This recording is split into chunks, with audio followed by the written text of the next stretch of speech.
How do you submit music to Netflix, Amazon, and Hulu and actually get placed? Well, we'll talk about it in today's video.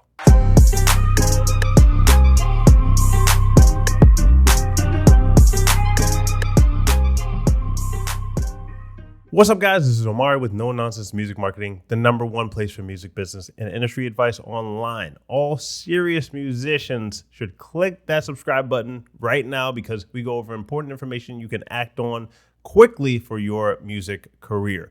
So a lot of people have questions on how to get their music on Netflix, Amazon, Hulu, Paramount Plus, all the different services.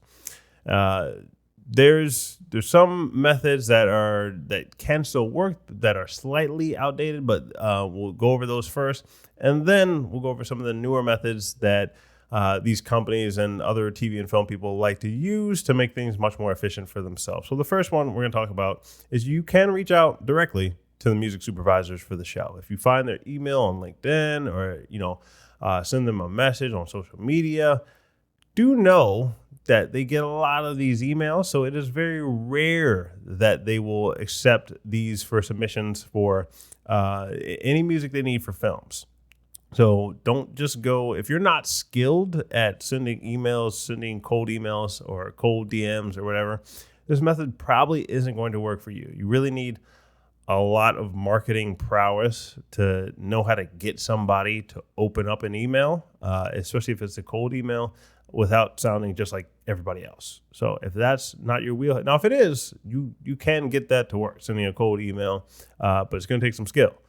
So if that's not your wheelhouse, that's not something I would try. You're better off doing some of the other things that we'll talk about. So the second one is if you do live in an area that Netflix has a presence, Amazon has a presence, Hulu, and they're doing events around the city. You know, you get music conferences, music business conferences, music festivals, and they're doing sponsored booths and all this stuff. Find out which of these events that these people are going to be at, and then go to the event.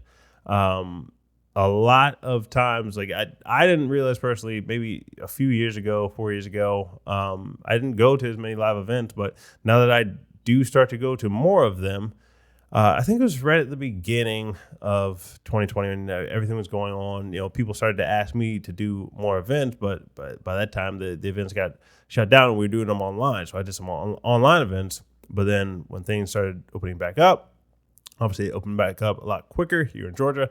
But going to live events, like they're there to be talked to. Like nobody likes going to a live event, just sitting by themselves and all that stuff. So if you can just like not get into your feelings and be introverted and all that, if you can just like come outside of yourself for a second, get extroverted, even if it wears you out. Like there's a lot of people who are introverted, but they know how to turn on being extroverted, even if it's just for a conference, so that you can get what you paid for. A lot of times you're paying for these conferences. You don't want to just sit there by yourself. So come prepared. Make things like digital business cards. You don't even need to make physical business cards anymore because people just throw them out. You can make a digital business card, and that way, and come with conversation topics. Like do research on people so that when you do meet them, you have something to talk about. You know, you ask really good questions after sessions, and that way you stand out, make a good impression on people such as music supervisors from Netflix or Amazon, Hulu, wherever. And if they know you, like if they see your face and you email them right after the conference, the chances of them opening that email and responding to you are way higher than if you cold email them. So this is a longer route than doing things, the cold email route where you're hoping and praying that they open this email and you send a bunch of them. This is, it's harder to do, but I've seen that you get way more results just by being, you're not trying to game anybody. You're just trying to network, trying to see where you can provide mutual benefit for everybody. And you get a lot. It's longer because you have to wait for the conference to come up. But then after the conference, you need to do it the next day or the same day as that conference, and then you will get people to reply. So that is one definitely better way to get your music to people in these companies. The next route, which is coming the more traditional route, the new route, is getting a sync agent or company to represent you and pitch your music to these film places. So even if you do the other ways, you still need to know what the music supervisor is looking for in their film. So you still need to research and see what type of films they worked on, what music they usually work with, see if you even fit into their projects. But after that, when you get a sync agent or company, they typically will pull everything into a database. And nowadays, music supervisors will like type in the keywords or feel or mood or whatever of the song they're looking for, because they know what scene they want to use it for. So they just want to type in the keywords or buzzwords into this database, and it just throws up all the songs that match that. So it matches that description, that tempo, that whatever, and that way they cut a lot of their time out looking for the right song for that scene. Like, it's just thrown into this database. So you at least you do want to be in the database to give yourself a chance at getting picked that way.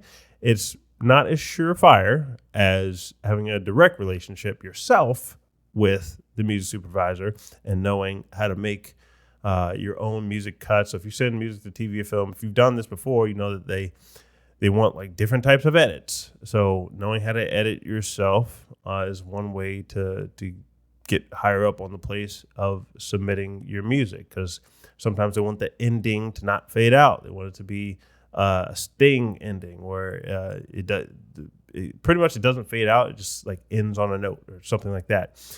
And they also want like a 30-second version, a 10-second, all this stuff. Like, if you know how to do that and you equip yourself with that knowledge, then you can form that direct relationship with the music supervisors.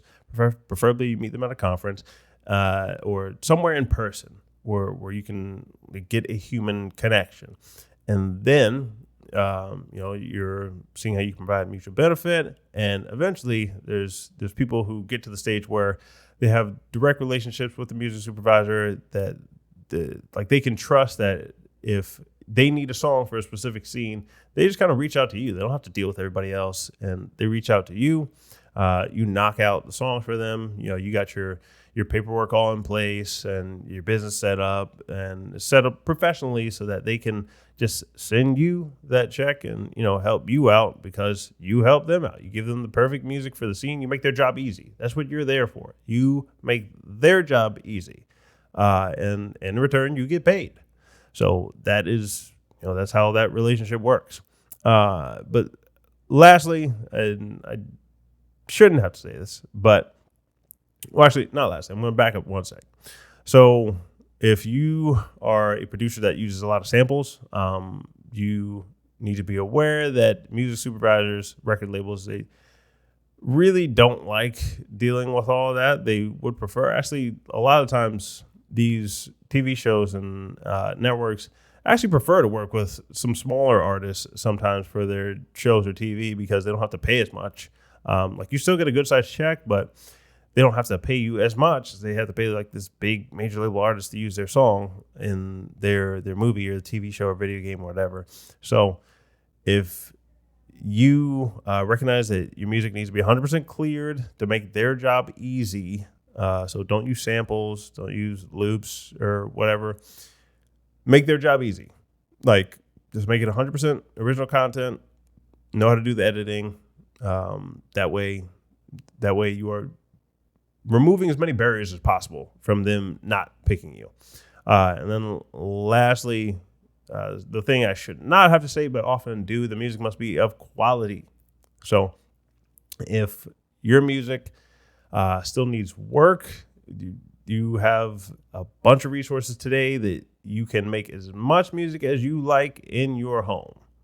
So set up your own home studio. If you're a producer, it's obviously a lot easier to set up the home studio for a producer than it might be for a singer-songwriter or an artist. But still, have your home studio set up so you can knock out hits very easily. Make this your job. Like, if you want it to be your job, you want to get paid these sync checks, then make it your job. Set up a good quality home studio that you can knock out professional quality stuff. You send it off, whether you're just coming out with a song every 2 weeks or every month, or you're trying to do the sync placements. You want to make it easy on yourself. Like, you don't want to always have to go to the studio, rent time, and all this stuff. So that way you'll be much more efficient and get the job done. But these are our tips on how to submit music to Netflix, Amazon, and Hulu and actually get placed. If you found this helpful, share this with another musician and hit that subscribe button, hit the like button, and we'll catch you in the next video.